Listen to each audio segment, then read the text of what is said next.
Greetings everyone. Today I am going to talk about transforming medical education to address the mental health issues of vulnerable populations. The presenters are Drs. Reuben, Ramesh, Radix, Holder, Brown, Offodile, Juarez, and Matthews-Juarez. This work was undertaken at the National Center for Medical Education Development and Research at Meharry Medical College. The center was established to address the healthcare issues of LGBTQ populations, persons experiencing homelessness, and migrant farm workers. We have undertaken this research with the help of communities of practice that we have established with the sole objective of conducting research, developing curriculum modules, and policy briefs.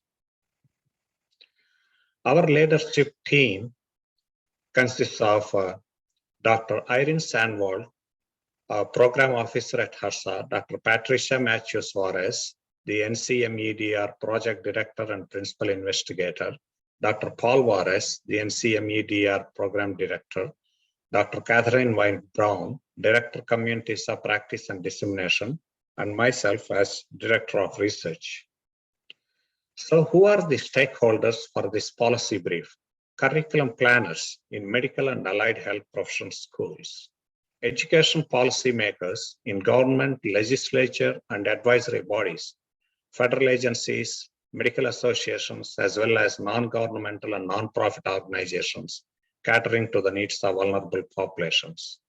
In terms of relevance, the policy on mental health care, specifically for vulnerable populations, has been identified as an emerging area.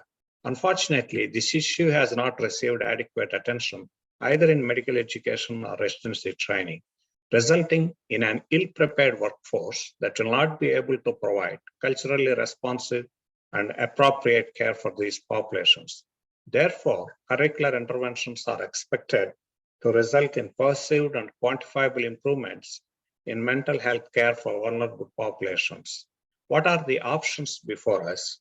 Existing information on mental health care should be considered and evaluated prior to proposing and accepting the curricular interventions. Towards this end, we need to have a multidisciplinary engagement of stakeholders, be it general public, patients, consumer groups, and advocacy groups, to develop the objectives for curricular changes before policy making. And our presence is there on all angles of social media.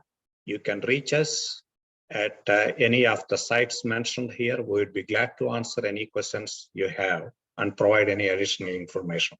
Thank you.